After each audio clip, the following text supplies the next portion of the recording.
Shalom and welcome to Temple Talk, a flagship radio show of the Temple Institute's International Department. Here from Jerusalem, Israel, today is the 23rd day of the month of Shvat, 5780, 18th of February, 2020.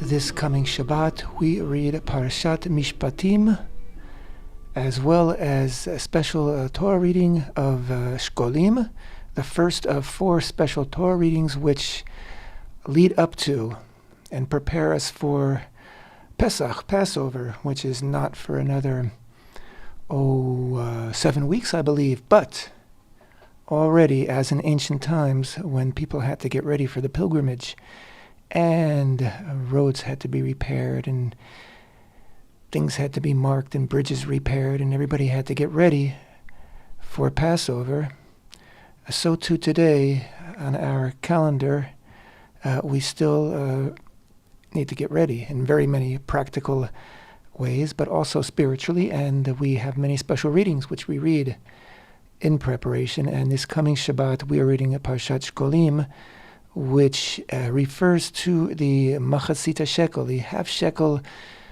tax, which every male was obliged to give in temple times, and which is a tradition today to give. It goes to charity today. In temple times, it went to the upkeep of the Holy Temple, specifically for the funding of the public offerings, the public daily offerings. We'll be talking about Shkolim a little bit later. This coming Shabbat is also Shabbat Mavarchin. It's the Shabbat that we bless the upcoming month of Adar, which will begin on Monday nights next week, Monday night, Tuesday night, Wednesday. It's a 2-day Rosh Chodesh. And of course, Adar is that special month of joy and happiness. And as our sages say, when Adar enters, so does greater and heightened happiness, simcha, joy, enter into our lives. And you know, the other day, I think it must have been Sunday, in between the rain. It was a rainy day and a sunny day on Sunday here in Jerusalem. And in between the rain, as I was walking downtown, heading to the office, there was a large group of young people dancing and singing, and they were anticipating Adar. So already it's begun, the extra happiness, extra simcha, extra joy, extra lightheartedness, which ushers in the month of Adar. But we'll be able to talk about that plenty next week, because next week's Temple Talk will be recorded on Rosh Chodesh Adar. So we're going to leave that for now and get back to this week's Parashat, Mishpatim. Mishpatim, which means ordinances, I suppose. In fact, the first verse of this week's Parashat is from Exodus chapter 21, verse 1. And it says, "And these are the ordinances that you shall set before them." These are the Mishpatim. Mishpatim refers generally, I guess the best translation would be a civil law.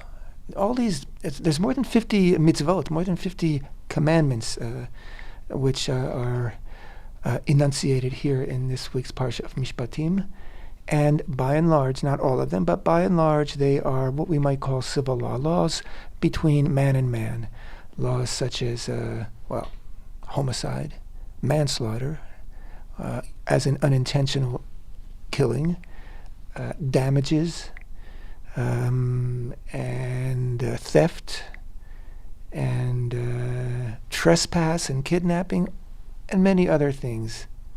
And you might say, as so many of us have over the years, wow, just last week we're reading about Har Sinai, Mount Sinai, and there we were standing before this mountain blazing and thunder and lightning, and God was speaking to us directly, and we heard God's voice.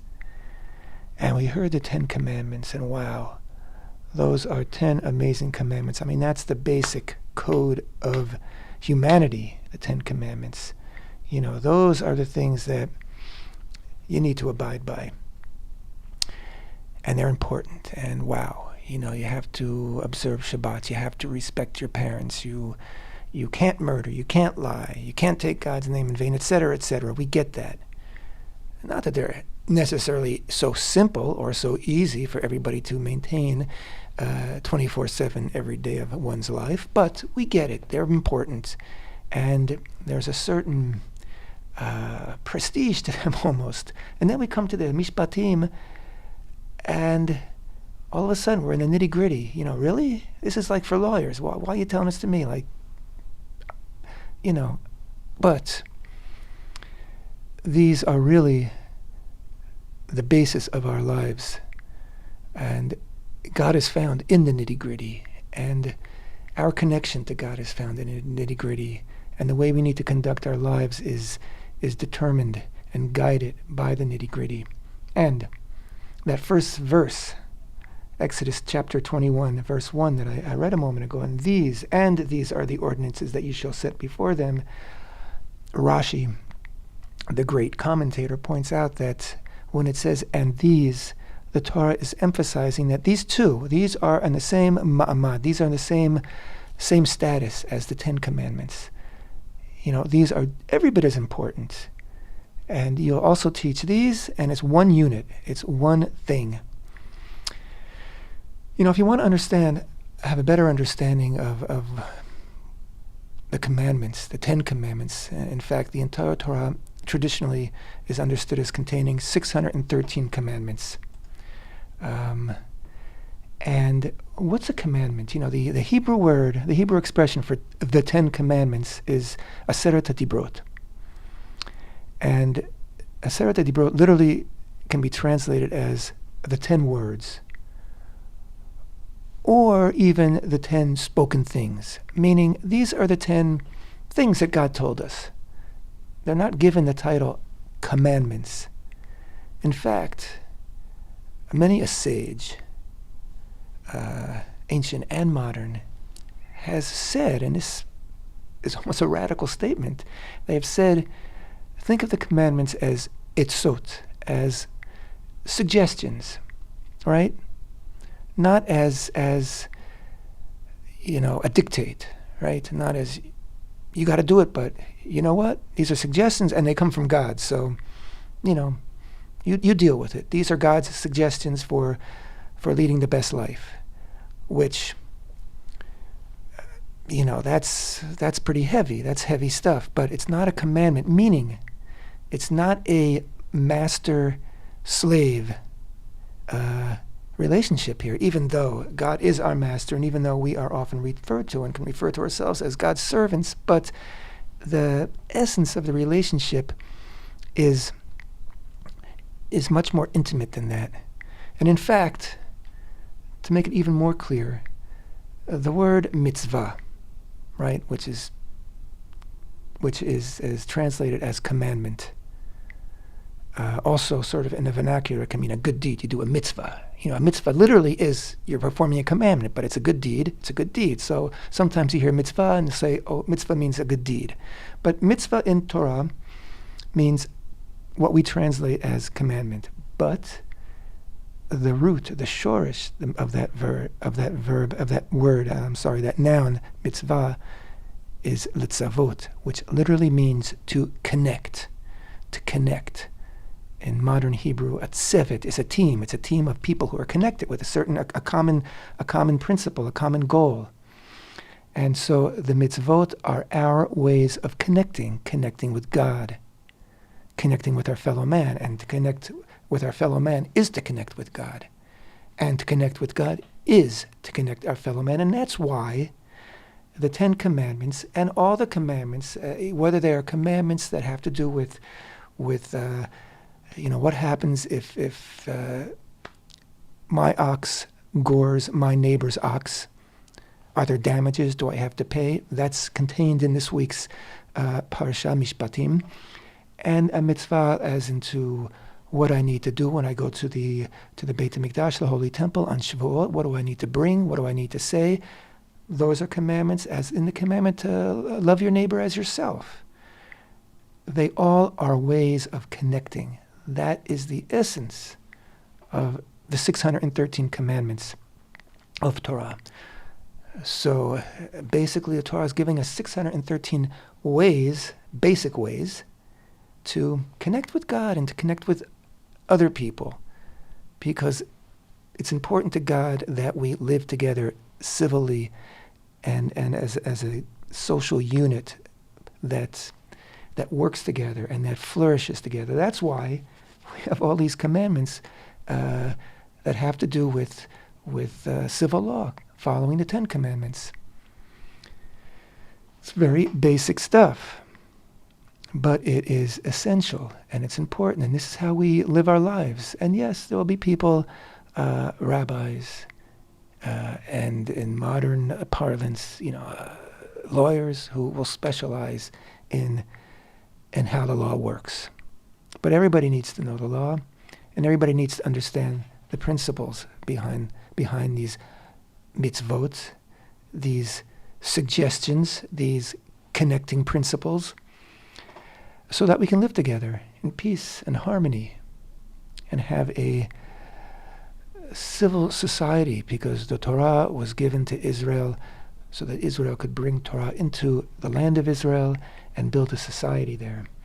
So, determining who has to pay what if someone's ox gores a neighbor's ox, and if even after that owner of the ox was warned after the ox did it once and told to pen that ox and not let it do it again, but it happened again, then there's a different amount of responsibility that has to be paid for that act. So it gets involved. In fact, there's an entire tractate of the Talmud, of the Gemara, which deals with these things, because it gets very involved. But it's essential, because without these rules and regulations, then we're going to have anarchy, and nobody's going to be happy, and nobody's going to be able to connect either with their neighbor or with God.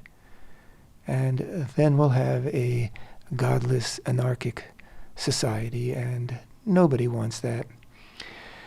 There are some very beautiful mitzvot and very interesting mitzvot which are mentioned among these 50 or more commandments, which begin, incidentally, with laws about indentured servants, eved ivri, a Hebrew servant, Hebrew slave, which may seem odd coming right after the liberation from Egypt, that all of a sudden we're talking about Hebrew slaves. What it's referring to, again, the translation may say slave, it may say servant. It's really referring to what we would more accurately call an indentured servant, meaning a person who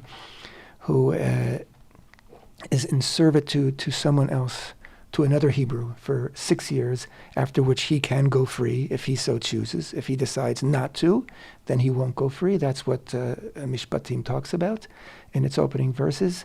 But understand that there are only two reasons why a person would become an eved ivri, a Hebrew servant. One is either because he is destitute and doesn't have the means to support himself, and in order to ensure his own survival, he sells himself, as it were, into servitude, so that he can get out of a desperate situation. The other case is a thief who has stolen something and has been found guilty and needs to return the stolen items or the value thereof, and is unable to. So his punishment is 6 years of indentured servitude, again, after which presumably he has made up for what he has stolen, after which he can go free if he so chooses. We also have in the Parsha of Mishpatim the very famous Very famous verse from chapter 21, verses 23 to 25. But if there is a fatality, you shall give a life for a life, an eye for an eye, a tooth for a tooth, a hand for a hand, a foot for a foot, a burn for a burn, a wound for a wound, a bruise for a bruise. It's very fair, it's very equitable, but it seems very harsh. It's understood among the sages that they're talking about, Torah is talking about the equivalent value of thereof. So it's, in later times, it was understood that you had to pay a monetary fine, as it were, for the damage done. Again, the original intention, whatever it was transmuted a bit in time, and that is according to the Torah Sheba'al Peh, which is the oral law, which is the other part of the law of the Torah that we received at Sinai, and not only the written law, not only what Moshe wrote down, but what Moshe also received from God and transmitted orally to the sages, to the 70 elders of his day, who then, generation to generation, it was passed down.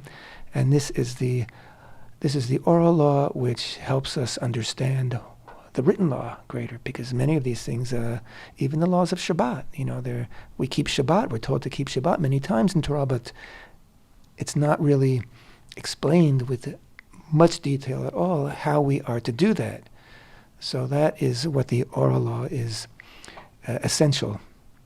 And without the oral law, then it's just not the same thing. It's just not the Torah. The Torah has two sides to it, the written and the oral.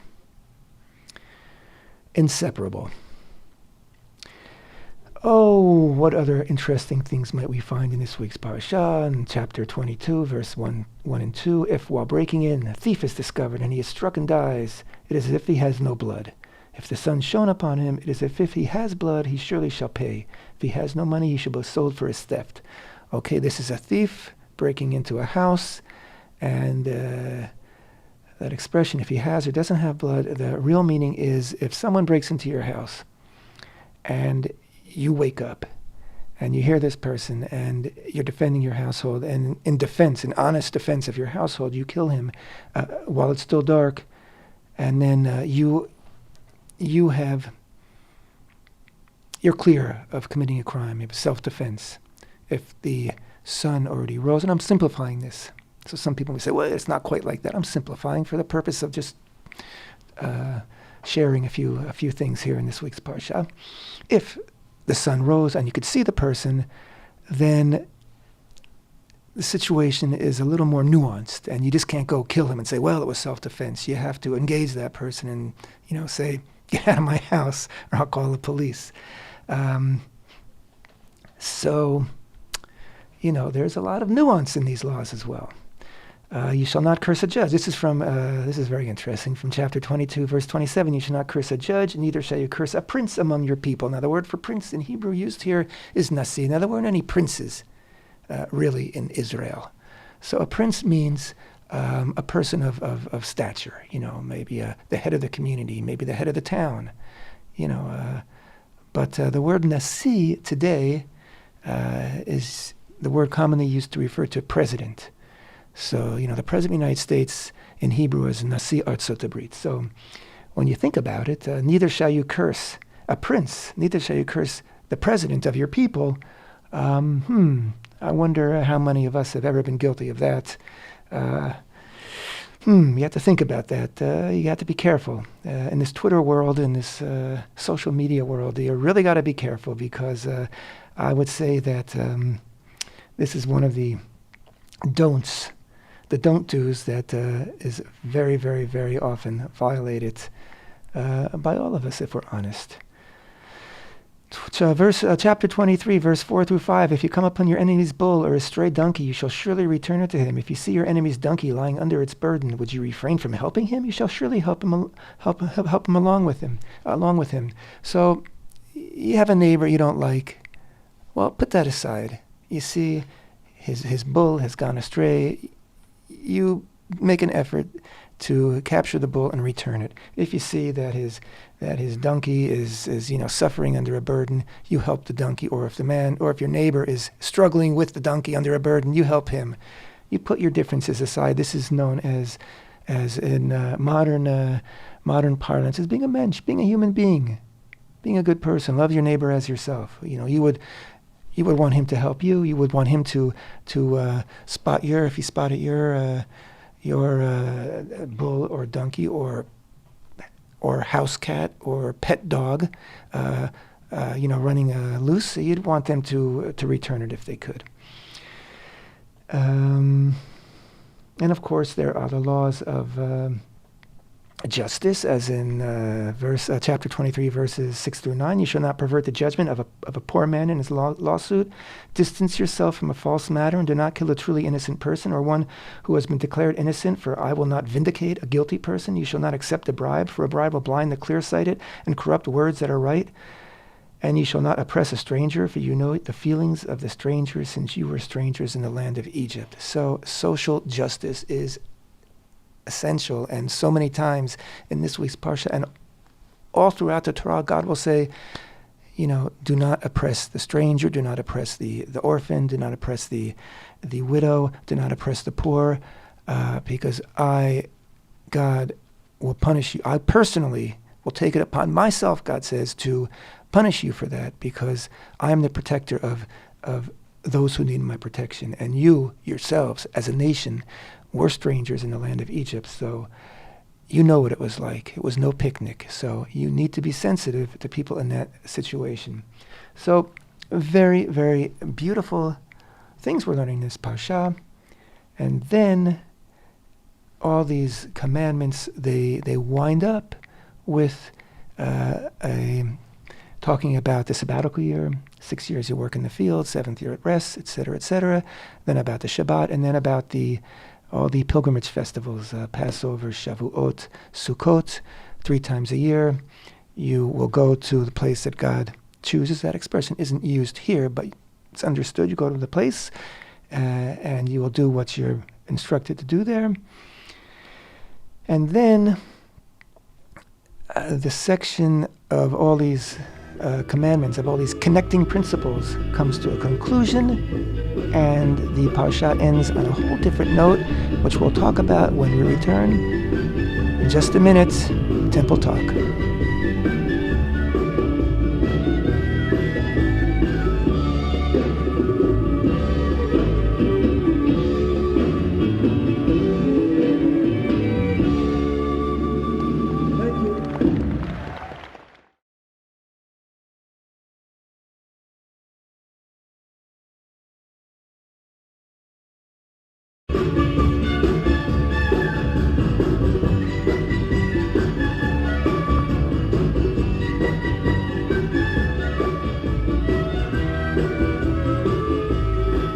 Shalom and welcome back. This is Yitzchak Reuven speaking from Jerusalem, Israel. Today is still the 23rd day of the month of Shvat, 5780. It is still the 18th day of February 2020, and we are still going to be talking about Parshat Mishpatim, this coming Shabbat's Parashat reading, Torah reading. Again, I mentioned that this coming Shabbat is also Shabbat Mevarchim, in which we make a special mention, blessing the upcoming month of Adar, which is a 2-day Rosh Chodesh, beginning Monday night, Tuesday night, Wednesday. And also the Shabbat, we read the special Torah reading of Shkolim, which is the commandment of the Machatzit, a shekel, a half shekel tax. It's another word for it to usually give. I can't think of the other word, but basically it's a half shekel yearly tax that in temple times every adult male was obliged to give. Why half a shekel? We'll talk about that soon. And in local news, a little bit of local news. We talked about the weather last week. We talked about the weather at large because there's been so much rain this winter that the Kinneret, Israel's one large freshwater lake, is filling up, not to mention all the underground aquifers, which are crucial to the health of the land and the health of the people on the land. And in fact, it has been raining on and off all throughout this week in different parts of the country. And the Kinneret continues to rise, the Kinneret being the Sea of Galilee. In Hebrew, we refer to it as Yam HaKinneret. And it is within a meter of reaching its high level mark. And if it reaches the high level mark, in order to prevent flooding, then they open the gates and let more of the water in the Kinneret run into the Jordan River, which then eventually runs into the Dead Sea. So everybody is very excited about that as the level of the water continues to rise, as the rivers that feed into the Kinneret, whose sources are much farther north in the land of Israel, in Lebanon and Syria, are still pouring into the Kinneret, and the Hermon mountain in the Golan is still covered with many feet of snow, and when the spring arrives and that snow starts to melt off, it will also make its way into the Kinneret. So I'm saying there's a very good chance that we are going to, for the first time in decades, I believe, actually meet that high water mark in the Kinneret, which I find to be very exciting.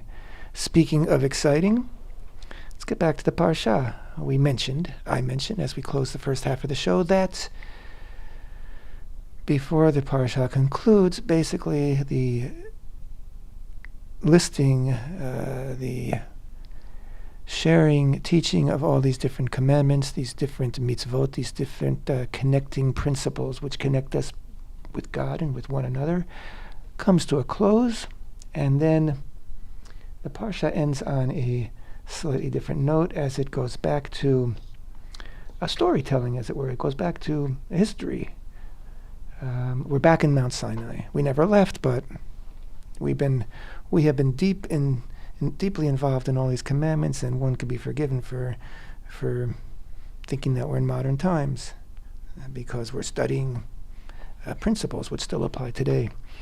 And then Torah changes direction in a bit, and it says in verse 23 of the book of Exodus, chapter 23 of the book of Exodus, verse 20, "Behold, I am sending an angel," malach in Hebrew, before you to guard you on the way and to bring you to the place that I have prepared, that being the land of Israel, of course. Beware of him and obey him. Do not rebel against him, for he will not forgive your transgression, for my name is within him. Okay. An angel, is this a literal angel, or is this referring maybe to Moshe, who will be leading them into Israel, and they should beware of him and obey him and not rebel against him? That's for sure.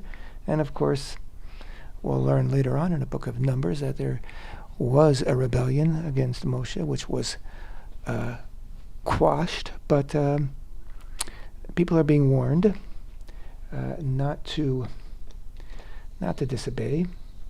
And then we read a little bit later, chapter 24, verse 1 through 11. I'm going to read the whole thing because it's so beautiful.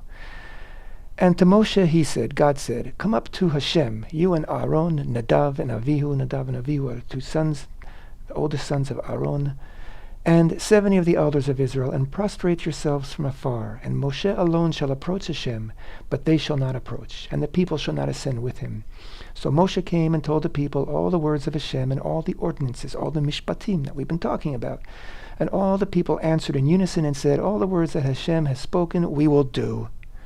Right? Earlier on, before they received Torah, they said, whatever God says, we will do. And now they said, we've heard and we will do, and a confirmation of total commitment of the people, the entire nation, right? In fact, there are commentators who say that the people, when it says last week's Parshat, the people saw the lightning, they saw the thunder, they saw the sound of the shofar, and that the people all heard, whatever we hear and we will do, that is proof that in that moment, in that time, that everybody had the power of hearing and the power of singing. There was no blindness and no deafness in the nation of Israel at all, because everybody's senses were opened and attuned to not only to hear and to see God's message, but to respond and to affirm their commitment to it in unison. And Moshe wrote all the words of Hashem, and he arose early in the morning and built an altar at the foot of the mountain, and 12 monuments for the 12 tribes of Israel. Now, you think about it, I don't know how elaborate or how simple the altar or the 12 monuments were, but it was a lot of work. It implies here that Moshe did it on his own. And he sent the youths of the children of Israel, and they offered up burnt offerings, and they slaughtered peace offerings to Hashem, bulls. And Moshe took half the blood and put it into the basins, and half the blood he cast onto the altar. So this is a big ceremony of confirmation, really. I think this ceremony is intended to formalize this pact, this covenant, which has been agreed upon by both parties, right? Israel is agreeing to abide by these connecting principles that God is setting before them, and God is committing to abide by them as well. The people are committing to the understanding that from now on, if not before, but from now on, formally, God is their God. And of course, God is committing that the people of Israel are his people forever, and also committing to the fact that we're human beings.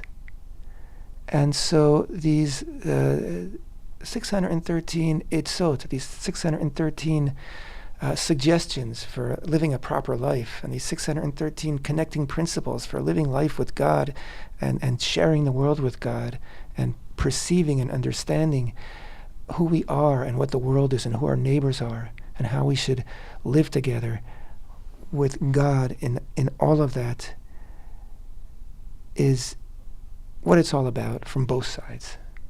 So this very dramatic ceremony with the blood and the basins and the altar and the monuments is taking place. And he, Moshe, took the book of the covenant and read it within the hearing of the people. And again, they said, all that Hashem spoke we will do and we will hear. So again, they make the commitment. And Moshe took the blood and sprinkled it on the people. And he said, behold the blood of the covenant, which Hashem has formed with you concerning these words.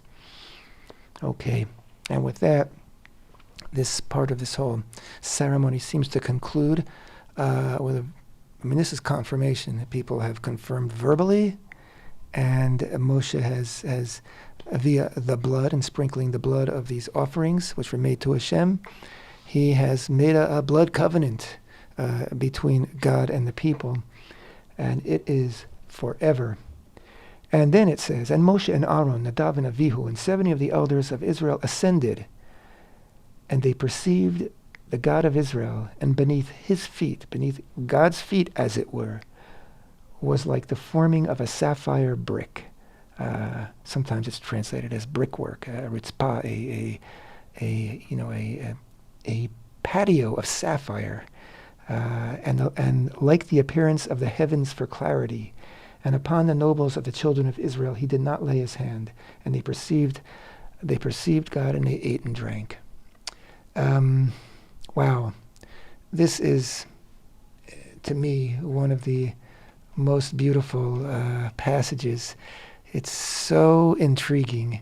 It's so perplexing. It seems so contradictory in a way. I mean, what are we talking about? The vision beneath God's feet. God doesn't have feet. God isn't physical. God doesn't have human features. Of course, it is all spoken with these words in order to create something that we can connect to in our intellect and try to understand what was going on. But it's this fantastic vision that Moshe, Aaron, Nadav, Avihu, and 7 of the elders shared.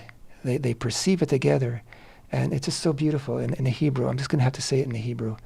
Vayiru'u it Elohei Yisrael, and they saw the God of Israel. V'tachat raglav, and beneath his feet, k'ma'aseh livnat hasapir, like the work, like brickwork of sapphire. U'che'etzem hashamayim l'tohar, and the essence of the heavens in purity and clarity. It's just mind-boggling to try to imagine what they were actually perceiving. And then it says,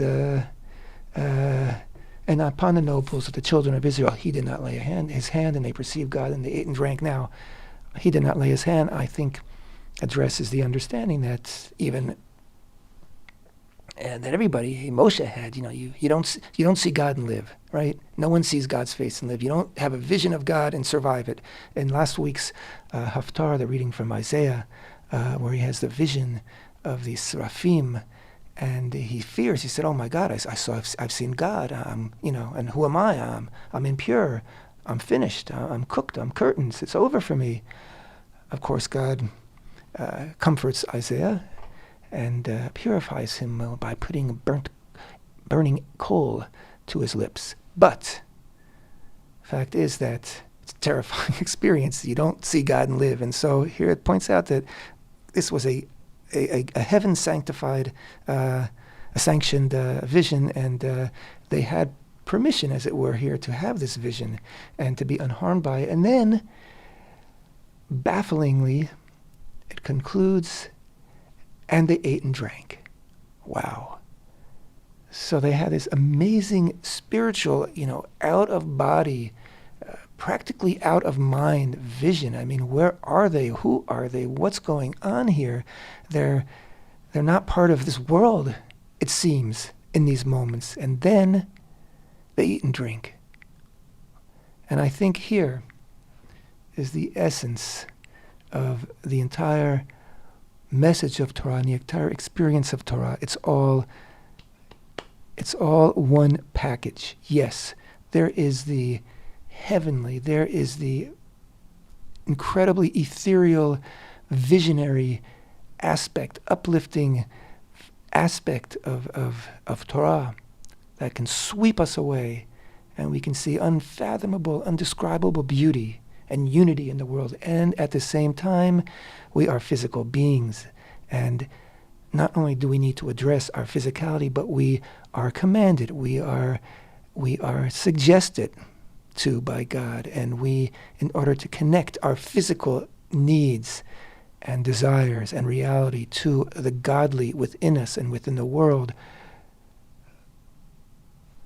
we do it in the light of these uplifting, we do it in the light of this vision, we do it in the light of the knowledge that God is with us and God is here, and sometimes we perceive God almost, in our mind's eye, we perceive a vision of God, sometimes not. Sometimes we seem more distant, but whatever we do, anything we do is an opportunity to make a connection with the heavenly, with the godly, with God. And so they ate and they drank. Nothing more basic than that. You need to eat and drink, and nothing more uplifting and spiritually powerful. It's tremendous potential. When we eat, we make a blessing. We lift up what we're eating.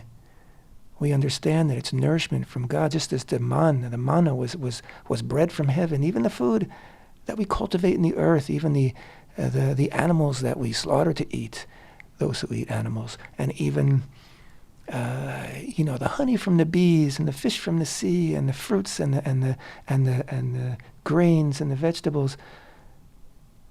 It's all a blessing. It's all a gift from God, and it's all a means of connecting with God. So this feast that they have at the conclusion of, or not necessarily at the conclusion, even while they're engaged in this vision, is not it's not a crude thing. It's not a downer. It's an earth connecting thing. It's an earth reality connecting thing, a physical connecting thing, but it is part and parcel of our understanding, our perception, our knowledge of the world that we live in. And that is the world that is filled with God's presence. And then Hashem said to Moshe, come up to me to the mountain and remain there, and I will give you the stone tablets the law and the commandments which I have written to instruct them. So Moshe and Yoshua his servant arose, and Moshe ascended to the mount of God. And to the elders he said, Wait for us here until we return to you, and here Aharon and Hur are with you. Whoever has a case, let them go to him. Okay, he puts Aaron and Hur. Hur is... he's somebody's brother-in-law. But I can't remember right off. I don't want to make a mistake, so I'm not going to say. But he's an important person. And Moshe puts Aaron and Hur in charge of the people while he goes up. And then it says, and Moshe went up to the mountain, and the cloud covered the mountain, and the glory of Hashem rested on Mount Sinai, and the cloud covered it for 6 days, and he called to Moshe on the 7th day from within the cloud. And the appearance of the glory of Hashem was like a consuming fire atop the mountain before the eyes of the children of Israel. And Moshe came within the cloud, and he went up to the mountain, and Moshe was upon the mountain 40 days and 40 nights. And that's the conclusion of Parshat Mishpatim. We pick it up next week with Parshat Truma. But a couple things here. Moshe puts Aaron and Hur in charge, and we're going to find out later that when the children of Israel felt that Moshe had stayed past his 40 days and 40 nights enveloped in the cloud on Mount Sinai, and they thought he wasn't going to return, and they went to Aaron and said, we got to do something. And as a result of the golden calf, the people he went to were Aaron and Hur, and they even murdered Hur because they were so rebellious. So Moshe put these two in charge, and we know that there was ramifications here. There was not a good result in the end, but that's a little bit of a what do we call it? When you say too much about a movie, I forget. But I said too much. I gave it away. Anyway, Moshe goes into the cloud. And so, he's going to be there for 40 days and 40 nights in this top of this mountain with cloud and smoke and fire. And the people are down below. And their big challenge now is going to be just to keep cool for 40 days and 40 nights. Not to panic. They almost did it. Not quite. And that is the conclusion of the Parashat. And I just would like to... Before we finish the show, there's only a few minutes left, I'd like to read also from Parshat Shkolim, the extra additional reading that we read on this Shabbat, in anticipation of the upcoming month of Adar, because in the upcoming month of Adar, from the beginning of the month of Adar, the officials at the Holy Temple would send out bureaucrats, I guess you could call them, to all the different towns in the land of Israel, and they would set up a table in the main plaza of the town and collect the HaShekel tax from everybody, and then bring it back to the Holy Temple, where, like I said before, it would be used for funding the public offerings, the daily offerings.